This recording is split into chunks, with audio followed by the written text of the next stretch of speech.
How sweet the sound that saved a wretch like me. You're here, I'm pleased, I really feel your company.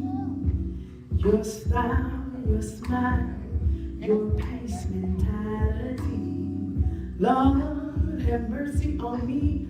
I was blind, now I can see what a king's supposed to be.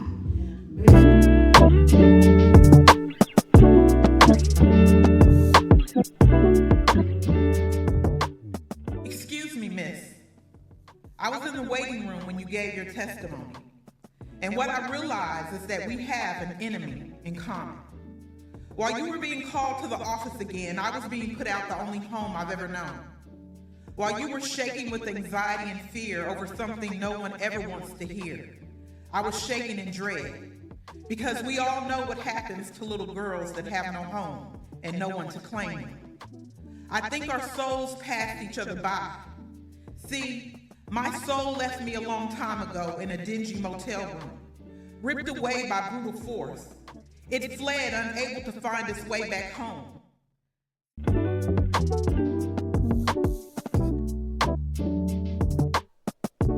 Historical people, who would you want in your seat and why? Wow. I guess because I'm different. You know, I'm not really starstruck. And so it would be hard to really pinpoint anybody in particular. First person that just came to my mind, you know, I mean, if I had an opportunity to cut Denzel, you know, I would. That's a good one. I'd do that. That would be a dope conversation. Exactly.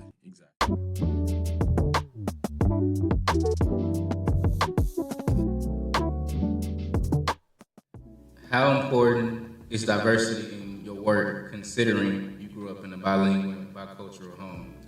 Yeah, I mean, I think it's very important. I think at this point, just in society, there's just so much diversity. You know, whether it be in language, whether it be in your upbringing, whether it be, you know, whatever that is. And so I think growing up in, you know, a bilingual household as well as really a bicultural, despite the fact that, you know, my parents are you know, both of Hispanic descent, but growing up in two different cultures of, you know, very traditional values in the home and very different, and sometimes similar values, right, outside of the home, but in different ways, right? Yeah. And so,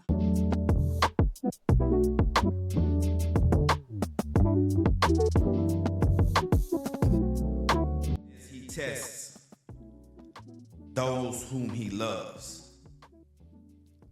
I pray he continues to love me till my death. I pray he continues testing me and testing me and testing me until I have no questions left. Until I can ingest knowledge and choke on lies and spit out truth with every breath. But you see, until love for what he loves and hate for what he hates is the only thing that's left within my chest. I know that I will constantly fight to love what's right because I was created with a heart that sits slightly to the left. But I'm okay with that. Because I always knew and always know that he knows exactly what is best. You see, he knew that it would only be a matter of time before I would open my eyes and finally realize that I needed to look deep down inside and pull out the divide so that my heart and my mind would collide and learn to work together.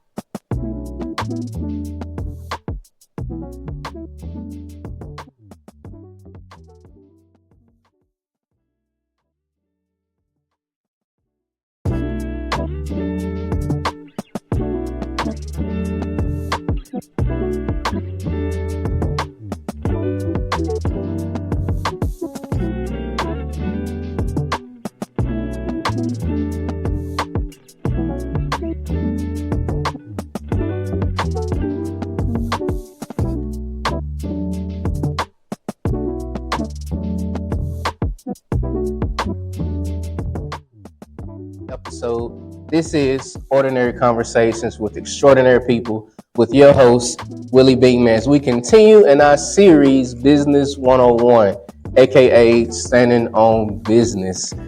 Yes, standing on business. We got some heavy hitters on the lineup, but without further ado, I want to introduce this amazing lady who's to the left of me. She is born and raised throughout the DFW Metroplex, South Dallas, and Arlington, to be exact. Yes.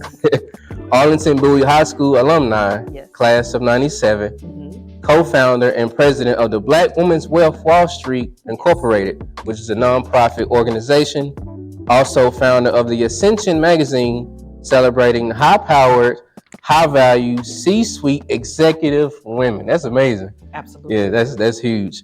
Also, she maintains a small business consulting practice by the name of J&K Solutions. Yes. Y'all put some fire in the chat, put some hand claps in the chat for the one and only Miss JaCoi James Pugh. Awesome. What's happening? Thank you so much. This is so amazing. All is well. How are you? I'm great, man. Running like you mentioned earlier. Oh, constantly. But it's all good. It's been great. That's good. That's good.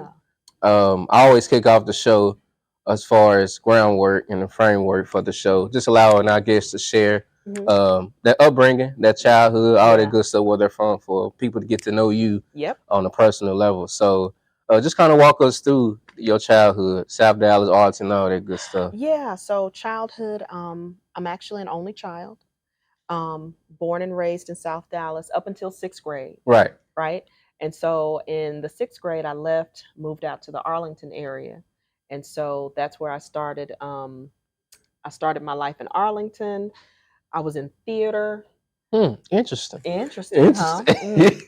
So I was in theater. So I never was really, I tried sports. It just wasn't my jam. Yeah, with mine But either. I was in theater, and my mom had me in a lot of speaking, oratory competitions. So I have to say that I think that's the reason why public speaking doesn't scare me, because my mom just put me front and center with certain things. And so graduated Bowie in 97, left from there, went to North Texas and Denton. Okay. Yeah. Now I didn't graduate from North Texas. Believe it or not, I graduated from the University of Phoenix in Phoenix, Arizona. I literally was on campus. Wow. I was in Phoenix, Arizona. So I really did graduate from University of Phoenix local campus. Wow. Yeah, so that's a little bit of my background and my upbringing. But yeah, pretty simple, single, only child. Didn't have any siblings, and raised by a lot of old souls. So I was an adult, had an adult mindset very early on. But I'm grateful. I had a really good upbringing, had a great support system, and I think it speaks to who I am. Just sitting here with you today. That's amazing. Yeah. How was it growing up as a single child? What was that like? You know what? A lot of people think that, oh, you're lonely, you're bored, you don't have anything to do. I mean, I had a lot of friends. And like I said, my mom kept me in a lot of different activities. Right. So I always was doing something, be it school, after school program, just different things. And so it wasn't that I was lonely or bored. It was always something to do.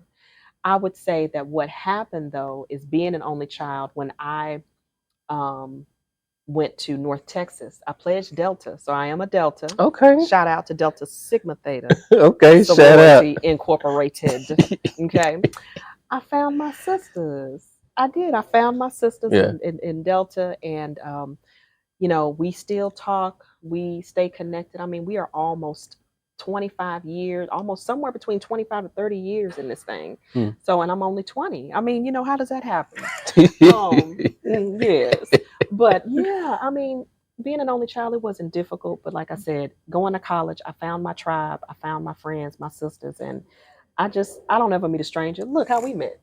No, that's true. Okay. That is absolutely right. Going back to that event, like you mentioned earlier, having those speaking opportunities at an early age, I can see that meeting you at the Black History program. So what was the training like? What was the experience like doing it at a young age and getting you to this point? That's an interesting question. I think my mom recognized very early on that she did not want me to be timid. You know, she probably saw something in me. My mom is actually she passed not too long ago, but I think that she saw something in me that I had a pretty big personality, and she wanted to feed into that. Yeah, I like that. And so she wanted to put me in a position to where she's like, okay, if you're not shy, let's make sure that you have opportunities to meet and connect with people. And so for me, like networking, I love it. It's not a chore. Yeah. I can go in a room. I'm telling you, I don't meet any strangers. We will find something to connect with. Like, you like pork chops? I like pork chops. You know, I'm going to find anything. That's so amazing. I would like to think that it helped to just sharpen that tool, that it allowed me to be comfortable and confident no matter the setting. I don't know if I can say this, but it's look from the trap house to the White House. I can do it. You know? No, be you, fam. Be you. So I think that's the beautiful part of it, is that my mom just really positioned me to be comfortable no matter what environment that I'm in. And then I think that has really paid off. Wow. Yeah. Are there any speakers that you get inspiration from, whether it be back then or now? Oh, one that comes immediately to mind is Tashonda Brown Duckett. A lot of people don't know her, but they need to know her. Tashonda Brown Duckett is Black woman, CEO of TIAA. She is she's actually from Arlington, but she is a billionaire from Arlington, graduated from Arlington High. That's crazy. Okay. Wow. I was blessed last year at last year's Juneteenth celebration with the Arlington Black Chamber of Commerce. I was blessed to be able to be a fireside chat moderator. So I was able to interview her. Wow. And so to hear her coming from humble beginnings with a family that just instilled, you know, just the importance of treating people fair, coming from a place of integrity, and just knowing that, hey, she came from very humble beginnings and she has now amassed a certain level of status and wealth. She is the first person that I would think of and to speak to. That is somebody that inspires me. Wow. Oh yeah. Wow. Yeah. That's huge, man. I would have. What's her name? I'll make sure I look her. I look her up. Tashonda Brown Duckett. Okay, I'm gonna keep a mental note of that. Oh yeah. Wow. Staying in this, I guess, space. Well, let's make a quick pivot. Sure. If you could describe entrepreneurship, what would you describe that to be, and why? I would say that it is exciting yet lonely. How so? I would say that it's exciting because you literally get to carve your own path. You literally get to decide for yourself what you want to do, who you want to work with. You're creating your own destiny. I agree. That part is exciting. The lonely part is that you don't have a lot of people that have an entrepreneurial mindset or background. Yeah. So it's not a lot of people that can understand that journey. It's just like somebody, you know, being a mom, unless or until you're a mom or a parent, right? If you're not a parent, you really don't know what it's like to raise the children. And until we're getting some amen nods over here, or until you have entered into the world of being a business owner or an entrepreneur, trying to seek out the advice or support of people that are not in that lane or even aspire to be, it's almost speaking a foreign language to those individuals. I agree. And it's no shade. It's no shade on that. It's the fact that it just really can be a lonely experience because entrepreneurship, it ebbs and flows. You have great days, you have bad days, and you literally have to pick yourself up and just dust yourself off every step of the way. So that's why I said it's exciting, but it's also, it can be lonely. Wow. Yeah. Wow. Mm-hmm. Did you come from a family or friends who were entrepreneurs, or was it just something that you just dived into and like, okay, Lord, I'm gonna give it a shot? Yeah, good question. My grandfather, he was a jack of all trades. So my grandfather, as long as I can remember, now he older than me, you know, I never knew him to go into a 9 to 5. I never knew him to work for anyone. So he was an electrician. He did some plumbing work. He did a number of different things, and that's how he earned his keep. Now, the majority of my family, they are, you know, in corporate America. My mom worked for the post office for almost 40 years, so almost all my life. My aunts, they were in. My aunt is a nurse. She was originally in telecommunications, and then she switched careers and got into nursing. I have an uncle that was a police officer that retired recently. So I've got a lot of family members that are in corporate America, or maybe in, serving as first responders. But the only example that I had of entrepreneurship was my grandfather. But I didn't know it then. But I just knew. It's just funny how things are in your DNA and you don't understand why you have a yearning or a desire for something. And I think it literally could point back to that it was literally those seeds that were being the birth or dropped, and that just became something that was innate and of interest to me to pursue. Yeah. You mentioned entrepreneurship being foreign to certain people. So I guess the question would be, what are some qualities that entrepreneurs should have if people are watching and viewing this? Being an entrepreneur, one of the things that's going to be really critical is that you have to have a very strong mindset. You have to be a person that doesn't seek out validation from others. So to expound on that, you're the boss, you're the CEO of your company, and any decisions that are going to be made, they're going to be made by you. Nobody is going to hold your hand, show you what to do, tell you how to do it. So you're going to have to be strong-minded, strong-willed, very determined, and just know that the decisions and the plans and the direction that your company is going to go in, it's going to go that way because of what you lead it to be. That's one thing. I love it. The other thing that I would say for anybody that is entering into the world of entrepreneurship, you're a constant student. You're always going to be a student of your craft. Yes. And so you should always want to be better. And so that doesn't necessarily mean that you have to go to college. Okay. You don't have to go to college. I know some people say, oh no, go to college. Don't talk to me about college. I hated college. Okay. I have a 14, almost 15-year-old daughter. And I said, baby, if you don't want to go to college, no, you don't have to go to college. But the reason why you become a constant student, always learning, is because there's always going to be very different ways, depending on the market that you're entering into, depending on your target audience. You've got to be able to learn what it is that they need, what it is that they want before you enter into the marketplace. That's good. So there's always a need to study, to improve, to better enhance your services and your products. The other thing that I would say is that books, audio books, even books like are behind us, you've got to read. You've got to read. You've got to constantly pour into yourself, because that professional and personal development is what's going to carry you a long way. Yeah. There was a book that a good friend told me about last year, The Alchemist. I've heard of The Alchemist. I never read it. Yeah. Next on your list, okay? I mean, that 48 Laws of Power. Now, you got to be careful with that. Some people use it for bad, but it's different things that you can learn about those different types of books. But those things help to sharpen and to shape you if you're going to enter into the world of entrepreneurship. That is what I would definitely say. So being a constant student of your craft, but then also wanting to be better and do better just from a personal development standpoint. Wow. Well said. Thank you. Well said. For you, what does that look like on a daily basis for you to make sure that you're always growing, always learning? Audiobooks. Audiobooks. So literally when I'm in my car driving from one thing to the next, I am listening to audiobooks. The other thing is that I am very much so particular about my circle. Every year I have to constantly refine. I agree. And tune into who is in my circle. I want to make sure that I'm in a circle and not a cage.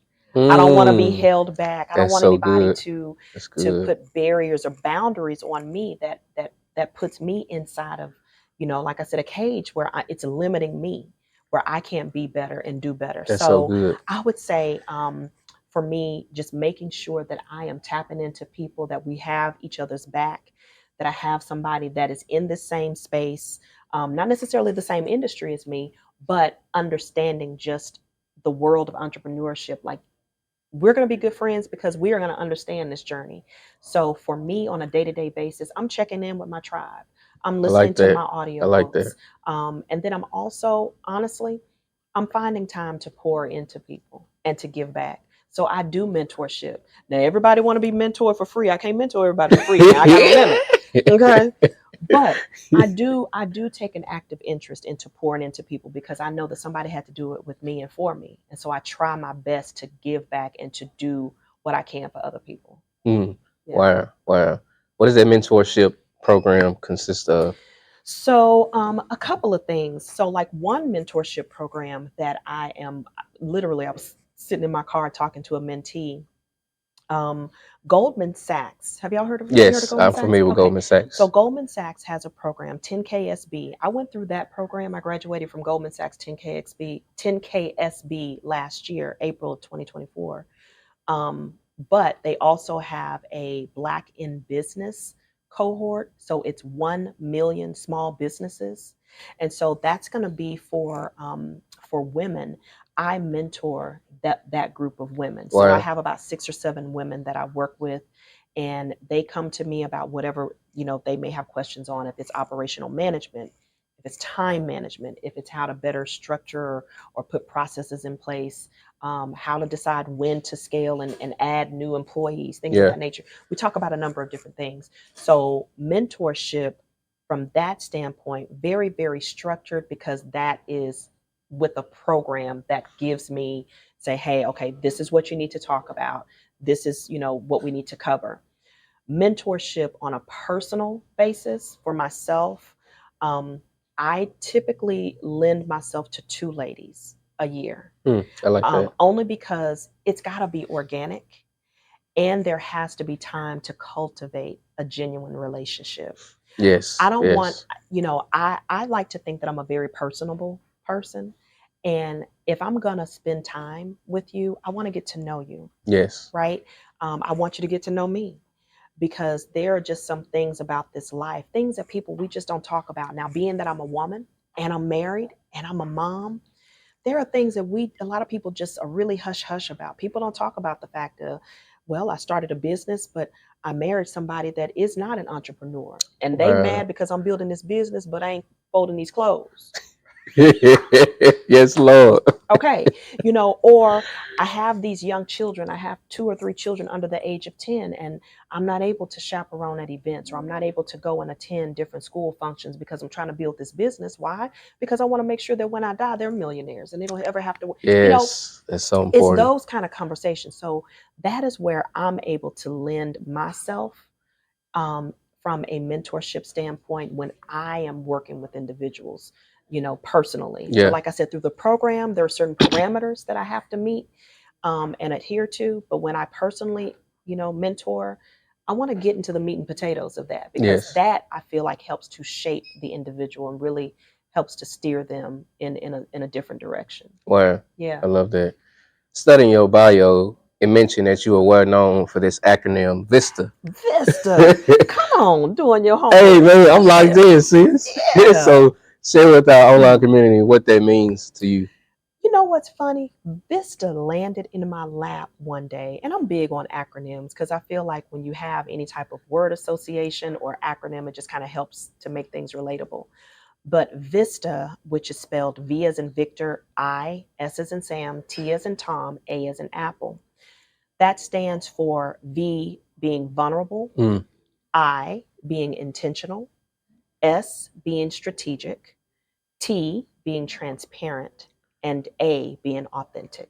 Wow. So in all of those 5 things that I listed, being vulnerable, intentional, strategic, transparent, and authentic, that is exactly how I live my life. That's how I do business. And so when it comes to VISTA, the biggest thing is that we are in a very heavy social media, digital landscape. Yes. You have a lot of people that are faking the funk. You have a lot of people that are renting out these $1 million properties, but that's not really their homes. You have a lot of people pretending that they have all of this, amassed a certain level of wealth and status. They go home and they're eating ramen noodles. They really don't have it. And so there's a lot of inauthentic, unauthentic. I don't know what the correct word. We're in the library and I don't know what the word. Somebody look that up for me. But it's just a lot of people that just really are not authentic. Yeah. They are pretending and putting on. You'll never see me just running around here flossing and just acting like I have all of these things or whatever. No, that's not what it's about for me. For me, I'm trying to be comfortable. I want my kids to be comfortable. And when it comes to networking, people are going to do business with you if they like you, if they know you, and if they can trust you. And at the core of that, that's what I feel is enveloped in the acronym VISTA. And, vulnerability and transparency is difficult for a lot of people because people feel like, I've been taken advantage of, I've been betrayed. And so there's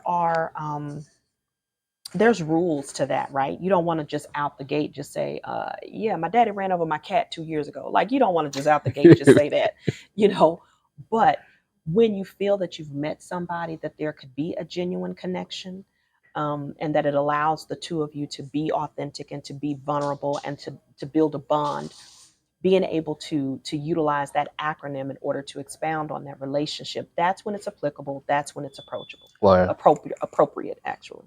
I love it. Also, in your bio, it mentioned that you have a passion for single mothers and making sure that they're financially free and financially stable. So talk about the book, Single Mother's Path to Wealth. Yes. So Single Mother's Path to Wealth. I wrote that book, I want to say in 2019. Sounds about right. But at the time, I was a single mom. And so my husband and I, we are coming up on 7 years that we've been together, married for 5. And at the time, I was a single mom. And you know what? It's funny to be able to say this right now today, but I almost feel like I wrote that. I feel like I wrote that book for my future self. Wow. Because as a single mom, typically, when you hear single mom, when you hear wealth, those two words, phrases typically are not in the same sentence. Yes. And so it was important for me to create a space for single mothers that probably have the same desires, similar to like what I had, knowing that even though I did not come from wealth will come from me. I like that. And knowing that you have a lot of children, you see a lot of celebrities and athletes that were raised in single parent homes, and they got there because they had likely a single parent, that was pushing them and getting them to their practices and working with the best coaches. And now they've amassed a certain level of status and wealth. It's just important. And I wanted, if there were not a lot of single mothers thinking that they can, I wanted to be the example. I wanted to create a book. I wanted to create a space so that women know that it is possible. Yeah. And I'm literally doing it. I may not be a single mom now, but I was once before. So I know what it looks to navigate that type of life. Yeah. Yeah. It's like you almost can't help somebody unless you've been through that experience yourself. Yeah, like absolutely. you mentioned Just earlier. walking a mile in their shoes. Absolutely. Yeah. Wow. Guess I can throw this question in there now. Okay. If you could build a relationship with 4 historical figures dead or alive, who would it be and why? 4 historical figures. Ooh. Toni Morrison. That name sounds familiar. Author. Yeah, she's passed. Toni Morrison, because she had a wealth of knowledge, and the way that she stood up for and captured the beauty, the essence, the intelligence of Black people, and creating in her stories, in her books, she just was unapologetic in what she captured and the essence that she wanted to portray. So Toni Morrison, I would say, would be one. This one, I would now. That was a pause right there. I know, because you have a lot of people that feel certain ways, and I mean, listen. I can be a local conspiracy theorist, but I will say it. I would say Oprah. Oprah, we heard Oprah before already. Yeah, but I know, but we done heard about Oprah in a different light. It's some positive and negative light. I mean, we can talk about that later. That's another day. Yes, but here's why I would say it for Oprah is because one thing that I will say about her is that being able to live vicariously through her, because she has met and spoken with so many different people, and she's been in the company of people, just being able to just to lean in and just to learn, and how she even built herself as a billionaire. I mean, there's a lot to be said and about a person that gets to that place. So I definitely would say that. You said 4 people. Okay, Yeah. that was 2. Who's my second person? Toni Morrison. No, was it I Toni? said Toni Morrison. I said Oprah. My third person, dead or alive, that I would want to build a Relationship. with. I'm gonna be goofy. Chris Brown, he's so cute. You know, That's my boy, man. That's because I'm a dancer, but that's my guy. Okay, well, again, questionable background. However, just would like to get to know him. Oh, that's funny. Again, it's just whatever. We're gonna move past that. We're on number 4. You are hilarious, man. Number 4, who would be the next person? Okay, you know what? My husband and I, we were watching this movie. What was it called? I cannot remember what it was, but it was a movie that had Malcolm X in it. I would like to get inside the head and the mind of Malcolm X. That's another good one. That's another one, Yeah. because he was just he had a completely different mindset, in that, not that I knew it was by any means necessary, in his mindset and his approach, but with all of the good that he was wanting to do and to see for Black people,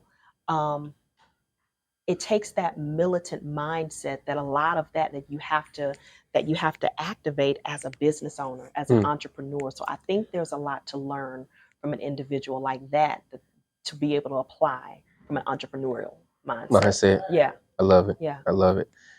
Let's take a moment to talk about this past event that you had recently for your magazine, I believe. Yeah. Ascension Magazine. Let us rise up. Yes. Yeah, Ascension Magazine. So that's my baby. Yes. So December 2024, I launched Ascension Magazine, and that, as you mentioned, it is what they focus. The readership is high-powered, high-value women, C-suite executives, maybe entrepreneurs, and it could be in a number of different industries. It doesn't matter. You can be in any industry. It could be media, it could be healthcare, biotech, cybersecurity, anything. But the whole focus of Ascension Magazine is I wanted to be able to push the envelope in the type of conversations that we are having. I think a lot of times people have very safe conversations. I wanted to be able to take it to another level. You have a lot of people that talk about securing the bag. You got to secure the bag, get the bag, get the bag. But I want to be able to have conversations about how do we stabilize it? How do we ensure that we have built a solid legacy? You have a lot of people that are building wealth for just themselves. They don't have a succession plan. They're not thinking about, how does this wealth transfer go to my children and not the state? They're not thinking about creating wealth of anonymity, and privacy and protection, so that, because a lot of times people build businesses, and we are in a very litigious state, country. Everybody is just one lawsuit away from it, of being sued. And so being able to build businesses. So those kind of conversations is that we're taking the conversation a little bit higher. We're talking about, like I said, I've got a little bit of conspiracy theory in me. And so a lot of the things that we're seeing now to date with the current state of the economy, how are we protecting ourselves? The quality of the food that we're eating. Yeah. Do we need to start growing our own food? Yeah. Do we need to get off the grid? What happens? How do you create your own, create your own life off the grid, and having your livestock, and having, growing your own food and things of that nature? Those are the kind of conversations that we're having with Ascension, but then also a collaborative one, and not one of competition. I do believe that there's enough room for all of us. I believe there's enough for us to eat. And so basically just taking the conversation about business ownership, about our corporate America roles and positions, taking those conversations higher, securing the bag, but then also making sure that the legacy has a solid foundation. That's what Ascension is about. Yeah, I Yeah. love it. I love it. Mhm. You mentioned wealth. There's a phrase that I've heard on social media that says wealth starts in the mindset and ends up in the pockets. I And love it. so, Absolutely. yeah, I would definitely agree. yeah. And it's funny you say that because I had a conversation with a good friend of mine. I said, I'm just mad because why didn't somebody else in my family decide I needed y'all to be inquisitive and say, you know what? I'm going to create wealth. I wanted to be born into a wealthy family, but no, here I Yeah. am hunting and killing and breaking that generational curse of poverty. Yeah, yeah. And so it definitely starts in the mind. You have to literally make a decision. It's funny you say that about the mind because a lot of people, they're like, oh, I feel stuck. I just don't know what to do. I'm stuck. And I'm a firm believer. A lot of times people are stuck because they just haven't made a decision.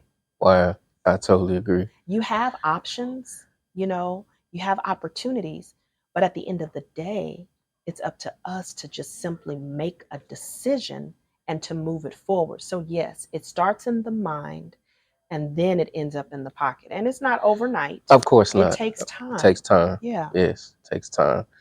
Yeah. Going back to decision, that's another thing I heard. It says there's 3 types of decisions. There's the right decision, the wrong decision, and indecision. Being indecisive, like what you just mentioned earlier. Absolutely, 100%. Yeah. And so you have a lot of people like, oh, you'll probably talk to some people say, oh yeah, I was going to do that, but I thought about, I hear people when it comes to sororities and fraternities, oh, I was going to pledge such and such, but or I was going to do this, but, and it's like, okay, well then you just made a decision. You made a decision or you didn't make a decision as it relates to that. But you're right, it really just comes down to that very thing and what it is that you're going to allow to either stop you or you will use as a stepping stool. Yep, to get to the next level. Yes, yes. Question from the audience. Let's see. How can you help get the anger out of youth? How can you help get the anger out of youth? Respect for themselves that they deserve justice. How can you get the anger out of youth? And what was the other part? I guess it was a statement. I guess respect for themselves that they deserve justice. That's a loaded question. It is. But here's what I would start with. I think a lot of times our children, the youth are angry for a number of different reasons. And I'll attack it from 2 points. I think our youth are angry likely because of the hand that they've been dealt and maybe the type of family that they were born into. Yeah. You hear it all the time. You're a product of your environment. Yeah. You heard it a lot. And so I think that what's happening is that if our children, and what's so funny is in this day and age, this digital and technological age that we're in, information transfers at the speed of light. Yeah. Our children are significantly sharper. Like my daughter is significantly sharper than I was at her age. Why? Because she had access to the internet, and there are different tools and strategies that they have in order to push them. What I like to say is collapsing timeframes. And so going back to the part about the anger, I think part of it is because children are probably upset because of the product that they're a product of their environment, the environment that they were born into. Secondly, I think it's because you do have a lot of adults because they think children are just children because of their age and that alone. I think there are a lot of very mature children. I think there are a lot of very mature children, mature, is that, or mature, depending on who you're talking to. Mature. Children who, people won't listen to them. Adults won't give them a shot or give them a chance. It's like, oh, you're just a child, and they're very dismissive. That tends to make them angry. Yeah. The other thing that I will say, I just thought about this, is I think we really are dealing with a huge mental health crisis and a huge spiritual warfare. I agree. Okay. I think that a lot of that anger, this is why you have to be careful who you have children with, because if you have somebody that has, mental instability, there may be some type of mental disorder. You don't know that literally can bleed over into that child, and that Yes. creates a whole nother animal. Yes. Not animal as the child, but a whole, it opened up a whole nother can of worms. So I think children are angry because they're not feeling like they're heard. They don't feel like they're in the best supportive environment that's going to yield them success, which is why mentorship programs are so important. Yes. Right? Yes. And then also, I think it's just the fact that because of the spiritual warfare and the mental disorders that we have that are so prevalent now, I think that it literally is just robbing our children of an opportunity to be their best self. Wow. So I think it's important that we as adults do our part to listen to children, but then also put them in a place where they can be successful, feel like they can be heard, and be their best selves. Because there's a lot of children that are doing great things. You just have to have somebody that's willing to give them a shot. Yeah. So that, in a roundabout answer, I think that would be my response to that question. Wow. Well said. What does that look like for you, knowing that your mother as well, as far as you and your daughter? How do you pour into her to make sure that she's thriving? Oh, great question. So here's the deal. I was raised by a bunch of strong Black women, and emotions were a privilege. Okay? It was a privilege. Like, I never really saw my mom cry. If my mom was stressed, I never really knew about it. She just kept it to herself, and she suppressed it. So when being a product of my environment, I grow up and I am a very thick-skinned woman. When I was dating, I had this one guy say, "You just so corporate. You real corporate," because I just was always about my business. Yeah. And so being in that environment where you're being raised by a strong Black woman, and you don't ever let them see you sweat, and you don't ever show them your feelings, that can be very, very dangerous when raising a daughter like mine. My daughter, completely different from me. She is very in tune to her feelings. She is very much more reserved, very quiet, not very outspoken. Now, she'll get with you when it's time. Me, I just get with you and I stay with you. Okay? It's a difference. I get with you and I stay with you. My God. And I love Jesus. I just cuss a little bit too. So I think that's some of us. And so the thing is with me raising my daughter, what I had to recognize very early, very, very early on, is that I absolutely could not parent her the way that I was parented, because I had to pay attention to her emotional, mental state, and I had to literally dial back the way that I engaged and interacted with her, because I need her to know that I am here with her, I'm here for her, and we have conversations. I'm not too big to say I'm sorry. Sometimes I'll be like, "Baby, okay, I'm sorry. Look, I made a mistake. Yeah. My bad." And I think that's what we as adults have to recognize and understand. I feel like that goes a long way. Yeah. And I feel like anything that I'm telling you right now, that if you were to ask my daughter that question, I think she would say the same. Wow. It's funny you mentioned this. Me and the director just had a similar conversation about kids and parents. Yeah. Like, just because parents are the parent doesn't mean they have the right to just say or do whatever they feel. Yeah. Just because they feel like they are head in charge. Right. And just because I say so, right? That doesn't go over very well. Yeah. I mean, sometimes things do need an explanation. Sometimes there is a story behind it. There's a lesson to be learned. And so, yeah, I just did not want to raise my daughter or my kids that way. Wow, that's awesome. More questions from the chat. They said in regards to the magazine, does your magazine have a Dear Abby section to let people seek knowledge or resources? Great question. And then whoever asked about Dear Abby, you just told your age. Let's be real, because a lot of people don't know about Dear Abby. I don't think I do. Oh, Lord, don't let me know I'm older than him. Well, I'm going to tell you, a lot of women say that they don't want to tell their age. I am happily 46 years old. I'll be 47 in December. Praise God. But look, praise God. Let the church say. But you know what? It's funny. I don't have a Dear Abby section. I do solicit requests for topics, things that people want to hear. Oh, wow. So yeah, I do solicit that. I will ask, send in your questions as to what topics that you want to hear, what articles that you want to see and have read. But yeah, there's not a Dear Abby. No, that sounds like a podcast. Dear Abby's turned into podcast these days. So now but I'm open. Yeah.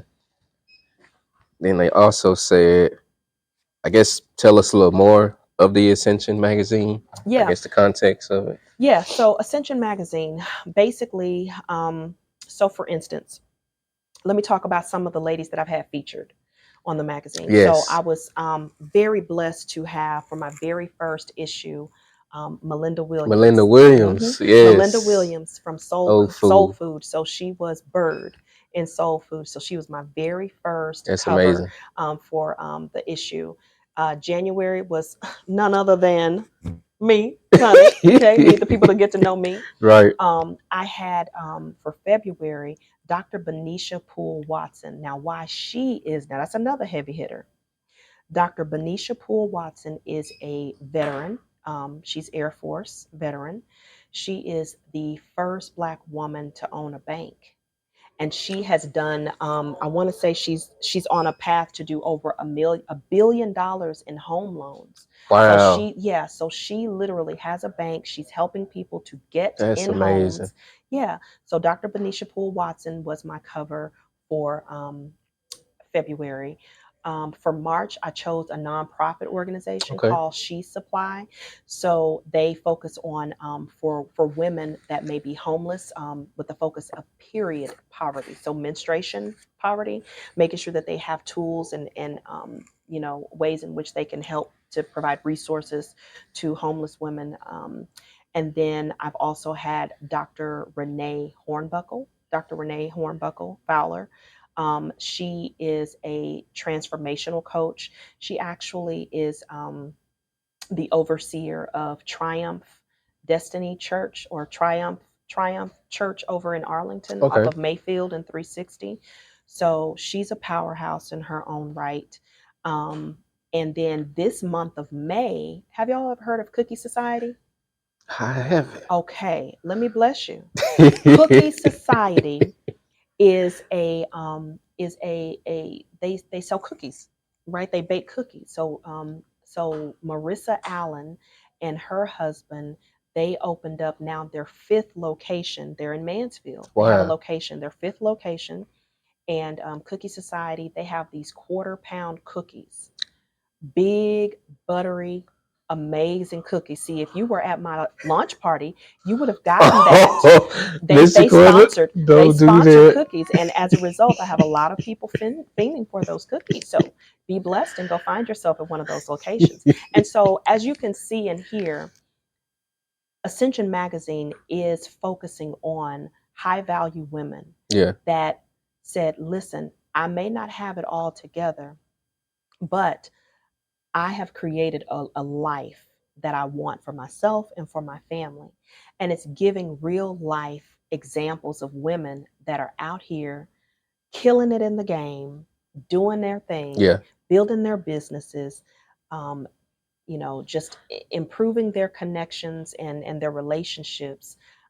It's really giving an opportunity to hear from women like that are just, average women that just probably didn't come from wealth, but decided to create wealth for themselves and for their families. That is what you're going to see in Ascension Magazine. And like I said, you'll also hear, conversations about how do we better protect ourselves. If you say that you have a will, well, it's time to step the game up. Do you have a trust? And what type of a trust do you have? Yeah. Having a conversation about homesteading. So we're talking about higher level conversations. And we're saying, okay, Ascension is really going to be about, now that you know better, you should be doing better. Yeah. That is really the basis of Ascension Magazine for my female readership. That's good. Yeah. Speaking of nonprofits, you are a co-founder of a nonprofit as well, Black Women's Wall Street. Black Women's Wall Street. Let's talk about it. Let's talk about it. Let's talk about it. So Black Women's Wall Street, myself and LaToya Gooden, we were sitting at my kitchen table. We founded that sitting at my kitchen table back in 2018. And the basis of that was when we were had just started our businesses, we didn't have someone that we could link arms with that could mentor us and kind of show us the ropes. And so what we decided is we said, you know what, we don't see this table. that we were not invited to this table, or this table didn't exist. We built our own table. Yes. And so Black Women's Wall Street, our mission is to empower Black women who aspire to become business owners by providing startup business training, financial literacy, and financial education so they can impact local and global communities. Yes. Okay. Yes. And so we have an annual cohort. We are not having one this year, but the cohort is idea to inception. And so basically it is saying from soup to nuts, getting a business started, making sure that you have all of the foundational pieces in place. A lot of people don't have their business plans. A lot of them don't have an actual checking account. So it's really a business checking account. So it really is with a focus of making sure that as a startup business owner, you have the tools, you have the resources, you have the network where you can get off to a good start and not have to feel your way in the dark with starting a business. That's really the premise and the basis of why we started Black Women's Wall Street. Wow. You mentioned startup business training. What does that consist of when it comes to making sure that they get the resources they need? Yeah, so with startup business training, a lot of people will go to like LegalZoom, or they will think that they have to go to an attorney. The startup business training is really helping you to build your business with the end in mind. A lot of times we will start our businesses and just like, oh, this is the name. Let me get my EIN and let me just start seeing clients. But there is a strategy behind it, and you have to think it through. A lot of people just start, they open their doors and they get started, and they are not even clear about who their target audience is. They say, oh, I'm selling paper clips. Okay, well, who's your audience? Well, everybody. Well, everybody probably doesn't need that paper clip. Right? Yeah. You have to literally know. So part of what we do, like I said, we're helping to build businesses starting with the end in mind. I like that. Because at the end of the day, like when you know better, you do better. We want to set it up to where when you build your business, it is not going to be a situation to where you're having to start all over again because you didn't know what you didn't know. There's only so many things that you can Google. There's only so many things that you can look up on YouTube University. This is literally getting in front of you and going over a lot of the things that are very specific and unique to you. Yeah. Helping to define your target audience, helping to establish that business plan, making sure that you have the right type of checking account, identifying, what are the tax resources, like should you be an S corp, should you be a corporation, should you just have a standard LLC? Like we go through and answer those questions so that you're setting it up the right way the first time. Right. Yeah. I like that. Yeah. I like that. Going back to the financial literacy, financial education piece of it, did you grow up learning about money, or was it something that you had to figure out along the way in regards to literacy? I would say it's a little bit of both. Yeah. I remember my grandmother sitting me down and she was teaching me about balancing a checkbook, just basic math, adding and subtracting. So I remember going through that and her showing me that and walking me through it. And then like my mom was a very financially sound person. Like when it came to just day to day, taking care of your bills, making sure that you have a little, nest egg, my mom was very prepared in that way. And so a lot of that, I saw that growing up because that just was the environment that I was in. But the part where I had to kind of learn along the way is because I didn't come from wealth. Yeah. Right? Exactly. Like with my parents both just recently passing, I've inherited their home. Thank goodness that house is completely paid off. So I now have an asset that I can use and I can leverage to help further the dream and the drive of building wealth. And so having that asset, I've got to go all the way in and protect that asset. Yeah. And that's a conversation that I wasn't privy to or knew to understand because that just wasn't where my family was at that time. Right. So that's why I say some of it I had to learn, some of it I learned from family, the basics, and some of it I had to learn now that I am where I am at this part of my life. Right. Yeah. Mm-hmm. Another question. Okay. How often do you have workshops to teach these skills in setting up a business? Um, that is another great question. So you know what's funny is I do a lot of partnerships with the Arlington Black Chamber of Commerce. Wow. So the Arlington Black Chamber of Commerce, sometimes there is a need or a request for a workshop, or hey, can you teach this or that? That yields itself an opportunity. I am finding though that I find myself doing more speaking engagements than I I can see do that. the workshops, and I know that that is kind of a struggle because people want to get that one-on-one opportunity and just kind of learn from you, in that one-on-one setting. But I really have not been in a lot of those one-on-one settings, with the exception of the mentorship programs Yeah. that I've been in.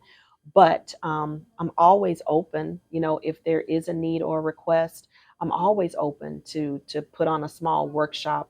And I do little things here and there, but Yeah. it just kind of depends on where the demand is, where the need is, and the interest. And I try to make myself available within reason. Wow. Yeah. Wow.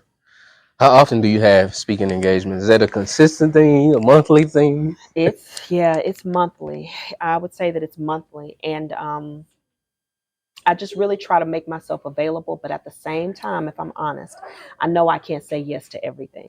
Yes, I agree. I do have to be selective. I do have to be careful with my time, because there are certain goals and aspirations that I have. A book that I read last year with my book club, it's called 10x is easier than 2x. Okay.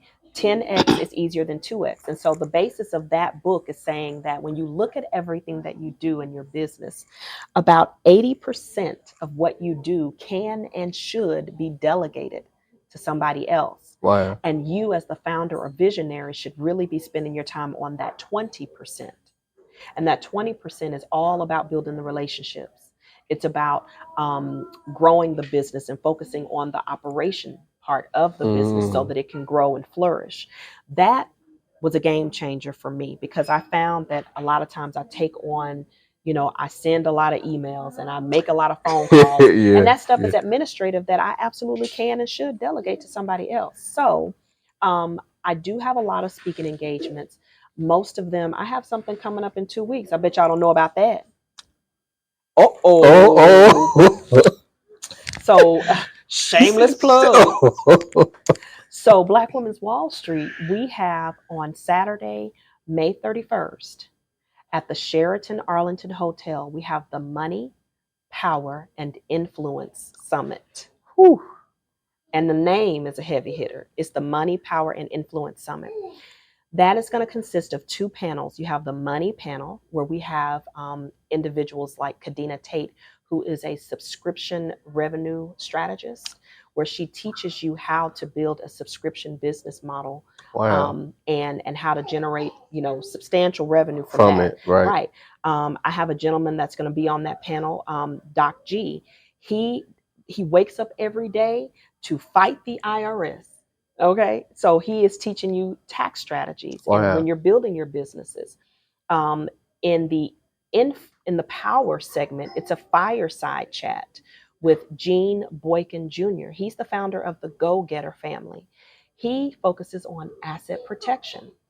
Everything that you probably have heard about the Rockefellers, I've heard, and how you own nothing but control everything. This brother, he actually has the playbook. And he helps people in securing their protecting their assets.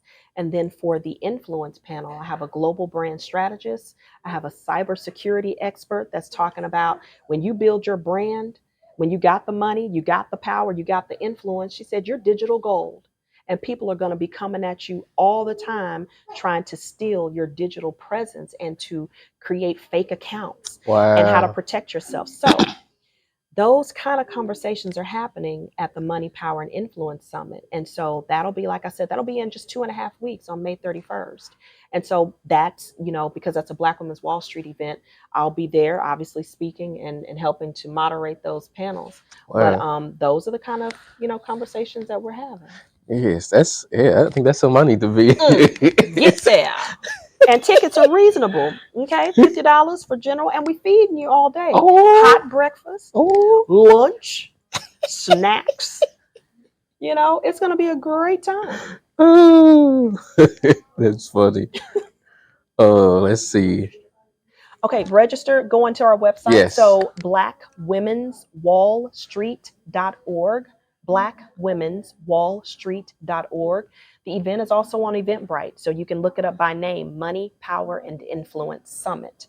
Either way, you can register at either of those two platforms. Gotcha. Yep. I know you mentioned earlier you was asking a question about, possibly doing workshops depending on the time, but we do have a community room for that. Okay. And so if you ever open, so I'm the guy that's open programming. Okay. Adults, teens, children, and so we can always find ways to partner and come here and teach a workshop. And I am willing. You let me know the subject and the topic, and I say let's do it. Yeah, I think that would be great. Yeah. They also asked, is the magazine paper or digital or both? Both. So it is print, where it is a monthly. It's a monthly issue, so it comes out every single month, print. But it is also digital for those that just want to be able to read it, download it and read it on their phones or their device. So it is both. And so we're here in Texas, we're in California, we're in Louisiana. As far as who we have subscriptions. So obviously most of the people that are in the other states are digital. But yeah, we are in those states. Wow, that's huge. That's huge. Yeah. Going back to Black Women's Wall Street, how did this nonprofit come about? What was the main purpose behind this nonprofit organization? It basically was because, a lot of times people are looking for permission to be given. And we wanted to create it to where it's not asking permission. It is simply giving yourself permission.